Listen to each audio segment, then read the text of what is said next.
Good evening everyone. मैं अर्पणा, मेरे YouTube channel learn Hindi with Arpana में आप सभी का स्वागत करती हूँ। कल मैंने आप लोग को शब्द विचार चैप्टर पढ़ाया था, तो उसमें मैंने आप लोग को शब्द की परिभाषा दी, शब्द के प्रकार बताया था, फिर उसमें तत्सम शब्द बताया, वो उत्पत्ति के आधार पर शब्द के प्रकार बताया, जिसमें उत्पत्ति के आधार पर, रचना के आधार पर, प्रयोग के आधार पर और अर्थ के आधार पर। तो उत्पत्ति के आधार पर पढ़ाया था, जिसमें से तत्सम शब्द, तद्भव शब्द, देशज शब्द, विदेशी शब्द और ठीक है। तो मैंने आपको विदेशी शब्द पढ़ाया था। आज मैं आप लोग को संकर शब्द पढ़ाऊंगी, फिर रचना के आधार पर शब्द के प्रकार बताऊंगी। ठीक है, तो पहले हम जानेंगे संकर शब्द क्या है। ठीक है, हाँ, तो देखिए संकर शब्द क्या है। दो अलग अलग भाषाओं के मेल से बनने वाले शब्द संकर शब्द कहलाते हैं। ठीक है, तो दो अलग अलग भाषाओं से बनने वाले शब्द को संकर शब्द कहते हैं। अब कैसे अलग अलग भाषाओं से है वो हम जानेंगे। ठीक है, देखिए जैसे यहाँ पे क्या है, घड़ी। घड़ी क्या है, ये हिंदी भाषा का शब्द है। और इसमें क्या है, साज। ये जो साज है ये अरबी शब्द है। तो घड़ी और साज से मिलकर क्या बना, घड़ी साज। यहाँ पे क्या क्या, क्या है, संकर शब्द की प्रकार। अलग अलग भाषाओं के मेल से बनने वाले शब्द को संकर शब्द कहते हैं। तो जो घड़ी है ये हिंदी भाषा का शब्द है, और जो साज है ये अरबी भाषा का शब्द है। तो ये दोनों भाषाओं से मिलकर क्या बना शब्द, घड़ी साज। अभी देखो रेल जो है अंग्रेजी शब्द है, और गाड़ी जो है ये देशज शब्द है। तो ये दोनों भाषाओं से मिलकर क्या बना, कौन सा शब्द बना, रेलगाड़ी। ठीक है, वर्ष क्या है, संस्कृत का शब्द है, और गांठ जो है ये हिंदी का शब्द है। तो ये दोनों को मिला क्या बना, वर्षगांठ। तो क्या है, दो अलग अलग भाषाओं के मेल से जो शब्द बनते हैं वे संकर शब्द कहलाते हैं। ठीक है, अब हम पढ़ेंगे शब्द का दूसरा प्रकार है रचना के आधार पर। ठीक है, अब हम जानेंगे रचना के आधार पर जो है शब्द को कितने भागों में बांटा गया है। तो रचना के आधार पर शब्दों को 3 भागों में बांटा गया। कितने भागों में बांटा गया था, 3 भागों में बांटा गया। हाँ, उत्पत्ति के आधार पर शब्दों को कितने भागों में बांटा गया, 5 भागों में बांटा, जो कि मैंने आपको पढ़ाया कि तत्सम शब्द, तद्भव शब्द, देशी शब्द, विदेशी शब्द और संकर शब्द। अब रचना के आधार पर शब्दों को कितने भागों में बांटा गया, 3 भागों में। सबसे पहले हम जानेंगे रूढ़ शब्द।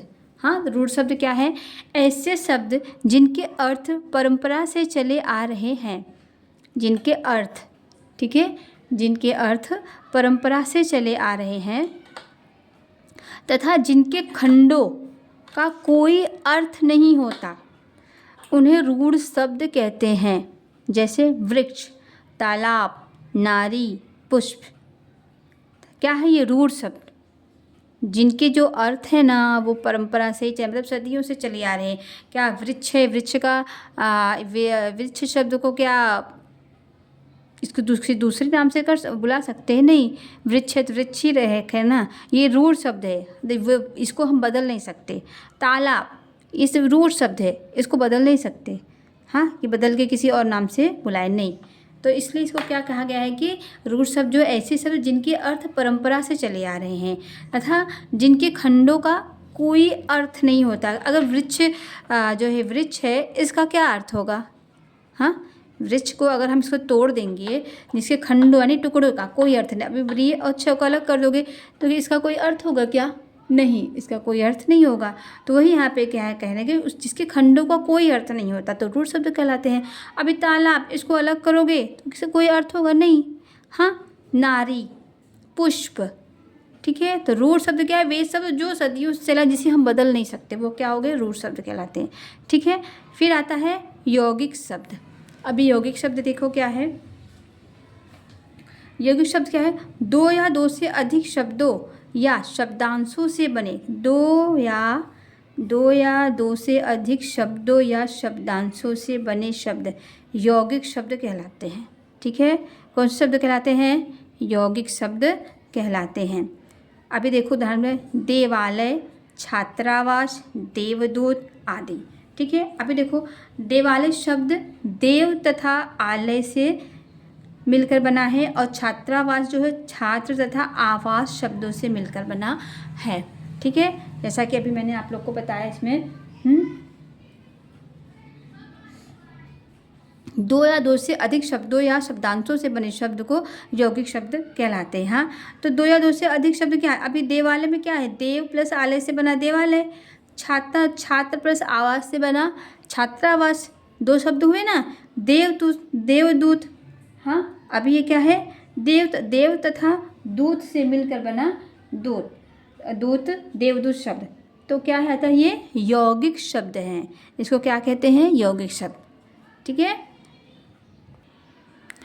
ठीक है। अभी देखिए योगरूढ़ शब्द। हाँ, योगरूढ़ शब्द क्या है?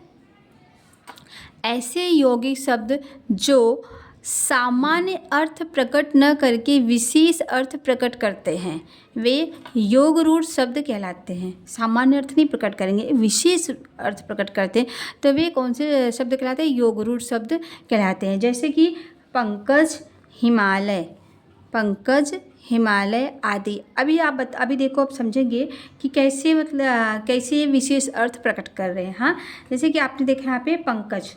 ठीक है, पंकज शब्द पंक तथा ज, पंकज शब्द जो है, पंकज शब्द जो है ये पंक तथा ज, और जो हिमालय शब्द जो है ये, हिमालय शब्द जो है वो किससे बना है? हिमालय शब्द,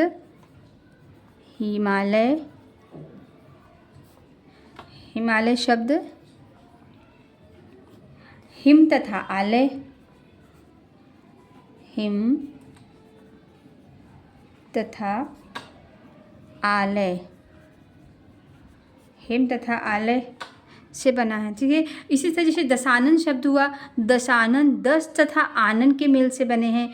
किंतु कीचड़ में जन्म लेने वाली हर चीज़ पंकज नहीं होती। पंकज किसको बोलते हैं? कमल, कमल का फूल होता है ना, उसको पंकज बोलते हैं।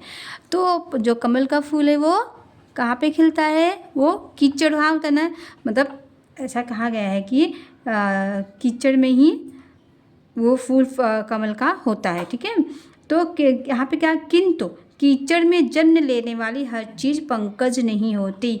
पंकज शब्द का अर्थ कमल, पुष्प के लिए रूढ़ हो गया। क्या जितनी भी चीज़ें कीचड़ में होते हैं, क्या सारे सभी पुष्प ही होते हैं? ये मीन्स ये कमल के फूल ही होते हैं? नहीं होते ना, इसलिए जो ये पंकज है ये रूढ़ शब्द है। हाँ, ठीक है। इसी प्रकार हिमालय एक पर्वत है।